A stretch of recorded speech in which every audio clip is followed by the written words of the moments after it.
Welcome to Curb Enthusiasm. I'm Emily Weidenhof. And I'm Burkina Morgan. Our guest today is an author, as well as a sociology professor and director of the Institute for Public Knowledge at New York University. His research focuses on social infrastructure and how we can use public spaces to build stronger communities. It's our pleasure to welcome Eric Klinenberg to the show. All right, welcome, Eric Klinenberg. We are so excited to speak with you today. Thank you. It's great to be here. We are great appreciators of your work and research, particularly in and about social infrastructure. Could you start off by telling us what is social infrastructure? I figured we were not here at the DOT podcast to talk about modern romance or Heatwave, so that's good. Maybe Heatwave. Maybe Heatwave. We may get there. We may get there. We can go there later. We'll find out. So it's good to be here. I'm happy to completely geek out over the next hour, half hour, whatever we have to talk about social infrastructure. What I mean by it is the physical places that shape our capacity to interact. And so in the way that I define this idea, if you invest in social infrastructure, if you design it well, if you build it well, if you maintain it well, if you program it well, you get all kinds of returns to your collective life. But if you neglect the social infrastructure, people tend to retreat to their screens, to their private spaces. It's actually an idea that came to me when I was working on my first big sociology research project, a book about a heat wave in Chicago, which is my native city. I've been in New York for 20 some years now, but I grew up in Chicago and it's kind of in my bones. And I came up with this concept when I was trying to understand why there were really different patterns of mortality during a catastrophic heat wave. What I noticed, to be brief about it, is that the neighborhoods that did poorly, they felt kind of depleted and abandoned. They had a lot of empty lots. They had a lot of shuttered down buildings, not a lot of great public spaces for people to play, fairly weak community organizational structure, broken sidewalks, kind of conditions that make you want to hunker down at home, which is what older people especially did. And the neighborhoods that had really low mortality rates, actually even lower mortality rates than some of the wealthiest neighborhoods on the north side of Chicago, those were neighborhoods that had, pretty strong neighborhood infrastructure. They had little pocket parks, they had playgrounds, they had very stable population levels. And so the apartments were intact. The sidewalks were intact. There was a commercial artery that was very busy. And everyday life in those neighborhoods was full of people, which meant that, if it got really hot and dangerous outside and people were used to seeing each other in public, if an older person wasn't out, you just knocked on their door. And it turned out that knock on the door made the difference between life and death. And so the thesis of a lot of my work that we've kind of collectively failed to notice how important the social infrastructure is, and that we have a significant set of improvements we could make if we just paid attention and gave it some resources. Yeah, and I think you're shining a light on that, and amplifying the value is something that's so meaningful and exciting to us on the public realm team at DOT. And at DOT, we're thinking about the streets, but there are other kind of critical public social infrastructure that you talk a lot about: libraries, schools. Could you share about examples of powerful social infrastructure in those places? We could definitely talk about sidewalks and streets, just up the alley of the DOT, because they are really a crucial part of the social infrastructure. And I even think that public transit plays an incredibly important role in shaping us as citizens. To be a New Yorker and to learn how to use the subway is a real life lesson and civics lesson, because, one thing you learn is that, first of all, you don't have to be friends with everybody. You don't have to be in a community with everybody. And there's this kind of like soft, fuzzy, nostalgic language about community building that comes into these conversations sometimes where like we're imagining some fantasy Mayberry world, that never really existed. Right. And the notion is like we all need to wake up in the morning and think about how to build community. But that I don't think that's really how the world works. And I think a great lesson in how to be a citizen and how to be a citizen or just a person in New York City is you go into the subway or you go on a bus and you have to first recognize that there's a lot of other people like you. Second, you have to, recognize that they have legitimate needs and interests and preferences. They might be different than yours. Three, that they might be different in other ways as well, you know, linguistically, culturally, physically, ideologically, who knows what kinds of differences are going to come out. And then fourth, most important, you all have to get along on the bus ride or the subway ride. You have to find a way to coexist in the time that you have together in a pretty peaceful way. And it turns out that that's not an easy thing to do in a place that's really packed and busy. But Right. we developed this muscle, this skill for managing it. And I actually think that, people who don't know New York are often surprised at how civil it is, how we manage to get along and get through these kind of uncomfortable situations. And so that's a funny way in which I think that just the transit infrastructure shapes us. But I wasn't going to go. Could also talk about things like playgrounds and parks, but let's uh let's see what else is on your mind. Yeah, I think that's a great place and a good direction to go. And you talk about transportation systems and public transportation as a form of social infrastructure. And I'm interested in hearing about how you measure in terms of difference in value, difference in outcome between transient social infrastructure and static infrastructure, social infrastructure like plazas or open streets. Let's just say that there are different kinds of social infrastructure that do different things for us. You're fairly unlikely to develop close friends on your subway ride in the morning on a commute. I mean, it's possible that, you go to work at the same time or go to school at the same time every day, and there's somebody else who's always on the car with you, and at some point you hit up a conversation. But I think these kinds of transient social infrastructures, places that we move through quickly, that they help us to develop a sense of what it means to share space, to be part of a city, to be tolerant and understanding, to recognize each other's humanity. Maybe they help us learn to be decent. Those are really good skills to have. It's hard to have a good city without those things. Uh, a more static social infrastructure, let's take a playground.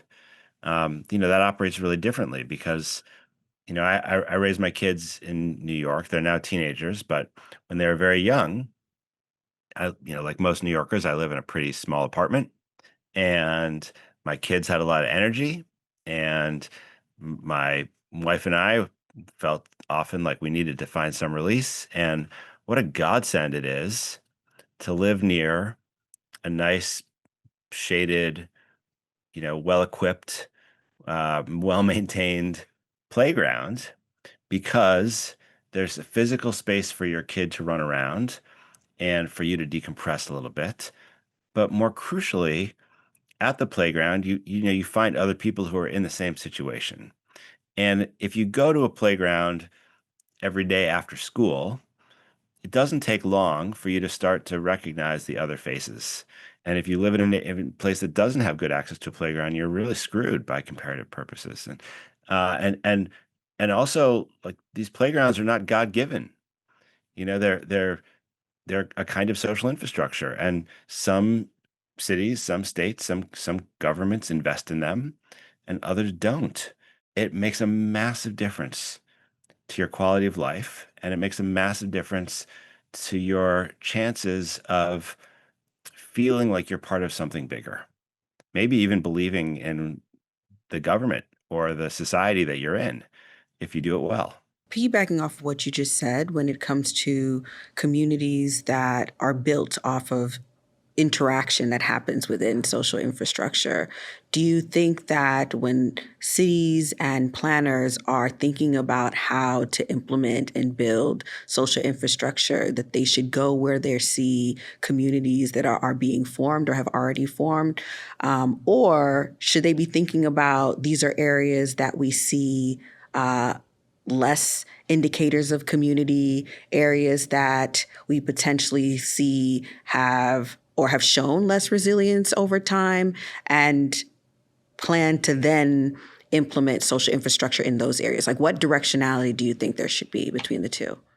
Well, those are political decisions based on your priorities, and I don't think that there's a formula for how you make decisions about allocating resources or focusing your energy. But I think in every city or community, you try to figure out, where you're going to get the most impact and how you can you should definitely make sure that every community has at least a baseline set of public goods that are available to them. In my work, I kind of draw from Robert Putnam a little bit to distinguish between places that are really good for bonding, like they help people in a group form bonds with other people who are, roughly speaking, in their group. So, say kids from the same socioeconomic background, same racial group. And then there's other spaces that are good for what he calls bridging, you know, like moving across some of our differences. And for sure, we need both of those things. And a lot of Americans are concerned about this crisis of connection, and there's a lot of anxiety about loneliness and social isolation in the air these days. But the bridging thing is also pretty important. And I think we have a lot more work to do to figure out how to, uh, create a connective tissue that allows people from different neighborhoods, different class backgrounds, different ethnic backgrounds, and people with different political preferences. How do we start to, generate more contact and social integration? And that kind of work at the level of planning requires really careful attention to the edge spaces where you can see, different groups coming together.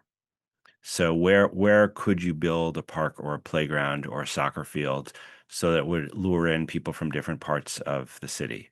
Or can you think about how transit plays a role in that? On a visit I did after Palaces for the People came out, I went to Atlanta and was shown around this amazing program they have there where they're building these small soccer fields right under the train system, like under the train stops, and they set it up so that people from different neighborhoods in Atlanta could very easily train from soccer match to soccer match, and the kids could play in different areas. And it was explicitly designed to be an accessible network of soccer fields, and kids got to know their city and got to know other kids in the area through that. And New York City is a different kind of place, but what a cool idea it is to do that. And I'd like us, I'd like to see us pay more attention to how the social infrastructure we develop could bridge our kind of segregated communities here. Yeah. And I think a lot of what we think about in terms of public spaces, community, from a transportation perspective, is it's not just about having a great park, but it's how you get there, right? If there's a great park, a great playground, a great plaza, but it is across a street that's very wide and challenging to cross, that maybe parents don't want to let their kids cross at a certain age, right? That is a huge part of access to our public spaces and social infrastructure as well. And for us, the Open Street program has been an amazing way to have a conversation with communities, have communities tell us where they want these public spaces to be, and also where their public spaces and where their neighborhoods need to be better connected.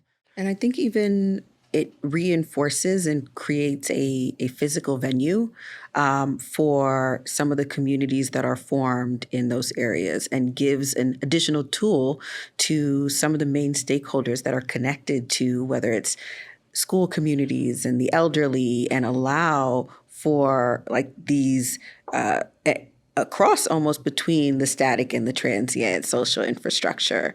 And it's created a lot of opportunity throughout the city. And we've seen over time that creating space with communities keeps them, the spaces, relevant and keeps communities active. And I'm wondering if you could talk about the role of public space and social infrastructure in the larger resilience context. Just in terms of public space, I mean, think about the COVID pandemic. I know it's a great topic we all love to think about, but actually, I wrote a book about what happened in New York during 2020. It's called 2020, and one of the chapters is really about Jackson Heights. And a big part of that chapter is what happened on 34th Avenue, the open street, and how the community banded together to create a kind of equivalent to a park, a play space, a recreation space, a social space. Uh, because if you live in Jackson Heights, you're living in one of the densest parts of the city, if not the country. And it's, in addition to density, there's a lot of crowding at the apartment level. There's a lot of people, per unit in Jackson Heights. And, you know, you have some big parks not too far away, but if you walk the streets of Jackson Heights, you're hard pressed to find a lot of green space where you can just kind of hang out and get shade and play and relax. And so when the residents banded together to create an open street on this terrific avenue, they really transformed the neighborhood and I think bolstered their resilience because they gave themselves a way to live significantly better during a time that was very, very challenging. And so there's amazing ingenuity in our New York City communities. I think there's a real appetite for more public spaces. And, I think that the struggle that communities have is that in our system now, just it does take a lot of work at the community level to advocate for yourself, to be heard and to compete in the city full of very powerful people. And so I think a question on the policymaking side is, how do we make sure that those communities are, really feel like they're enfranchised and capable of advocating for themselves in a context where they might be competing for attention with some of the wealthiest, neighborhoods on earth. Hey, listeners, we hope you're enjoying this episode of our podcast. For those of you who are as enthusiastic about transportation and planning as we are, we'd like to hear from you. You can submit topics and questions that you'd like us to cover at nyc.gov/curb enthusiasm. And now, back to our conversation. What are some ways and things that we can look at that are indicators ahead of, let's say, a crisis or a natural disaster, that are indicators of whether it's strong resilience or weak resilience, whether that's social ties or not, whether in the realm of social infrastructure? It's typically the case when there's like a big heat wave or a hurricane coming that you can predict in advance which people and places are going to be affected most. And sometimes it's, about the topography. Like if you're in a low-lying area, you're more likely to be hit by a big storm surge. If you're in an area that, is prone to inundation from cloudburst, you're going to get flooding more. If they don't have a lot of shade and you've got a lot of brick buildings, you're going to get heated more. But what you're saying is like there's another layer of this. It's not just the exposure to the weather. It's also about the social system and what can we learn about a social system in advance that would help us predict whether they're resilient. And we can see it in a few different ways. I mean, first of all, it is important for us to understand the demography of different neighborhoods. So it just is the case that if you have a neighborhood that's got a lot of people who are impoverished or a lot of people who are over the age of 65 or 70, or a lot of people who live alone, a lot of people who are frail and have visits from home health providers. They have these kind of underlying features that make them susceptible, right? Because there's the general social fragility. But then the question is, well, are there mitigating factors in the social environment? So if there's a neighborhood that's got a lot of older people, but they live in facilities that are really well taken care of. There's a robust scene outdoors or in the lobbies where people tend to socialize. The people who run the buildings know who's alone and isolated and who's at risk. Um, those are all things that we could factor in to the equation. But if you know about a neighborhood where you have, poverty and aging, frail population, and there's really a lack of, social engagement on a daily basis, then you have places where people are prone to isolation. And I think it's what we see in crisis after crisis is that it's the isolation on the social side that proves really, really deadly. It's this combination of extreme weather and people who are just cut off from support systems. When it comes to isolation, I think it's interesting. There are a lot of public spaces that are private, and because there is isolation in this public space. Does resiliency show up in the same way? Like how does that run on the scale of resiliency when you have public spaces that are not only privately owned, but let's say a private pool in a building or a terrace, but it's only accessible to those in the building? Like where does that fall on the scale of social infrastructure and resilience? I fear that one of the things that's happened in this country is that we stopped building great social infrastructure in the way that we used to.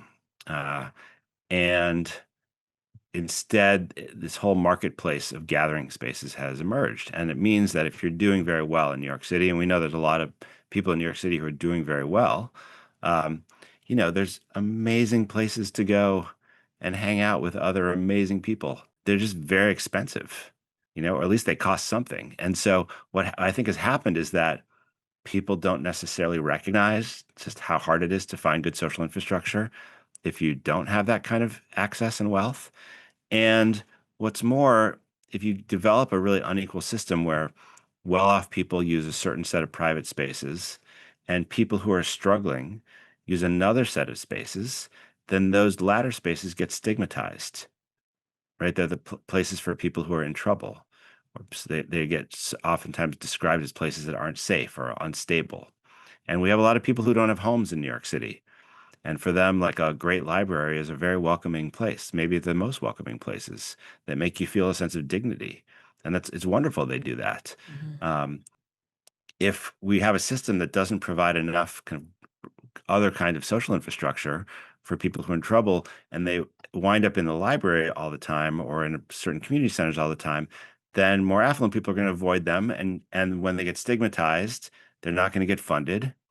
And you create this vicious cycle. Typically what happens in city budgeting is that, we fund our priorities first. And if we have money left at the end of our really serious priorities, then we can give them to the library or to the park or to the playgrounds. These are luxury goods. And that's why every year, for those of you who follow, city budgeting closely, there's always this brouhaha about like, are we going to cut funding to libraries or not cut funding to the libraries? Literally every year it happens. And I think if we just call it parks and playgrounds, libraries, gardens, they fall into the second class in policy making circles, afterthoughts. And the reason I call all of these things social infrastructure is to emphasize that you can't really have a healthy society and you can't have a decent society and you can't have a strong civic culture or democracy if you don't treat them as first order goods. Yeah, absolutely. I also want to talk about another place that people go that you think about, which is the digital realm and being not public in physical space, but public in the digital world. Is there social infrastructure in the digital realm? I don't think of social media and the internet as a social infrastructure. I think of it as a communications infrastructure because they help us communicate with each other and they really, can do that. Um, but I kind of privilege the face to face as a different version of the social. And I know that that might sound a little outmoded, and clearly there's lots of good communications that makes us feel enriched and happier online. Unfortunately, it doesn't always do that. It can do the reverse quite easily. Um, but the social interaction that I am most concerned about and that I privilege is face to face. And again, the internet can help us do that. I wrote a book about online dating. You know, the internet can help us find our romantic partners. It can help us reconnect with family and old friends. It can, help us forge groups and make plans for where we're going to have drinks on Friday night. It does all that stuff. But I think during the pandemic, we really learned about the difference between the internet as communications infrastructure and social infrastructure because, in that time, we all had plenty of communications with our friends and family and colleagues, but we didn't have a lot of face to face, because we were hunkered down. And Yeah. I think if you learn that there's a new pandemic that's about to hit the United States and that we would all spend the next year of our life in our apartments, you would be worried. And if I said, "Oh, don't worry, uh, you're going to have your computer and your phone, and so you can just FaceTime and text people," you would not be content.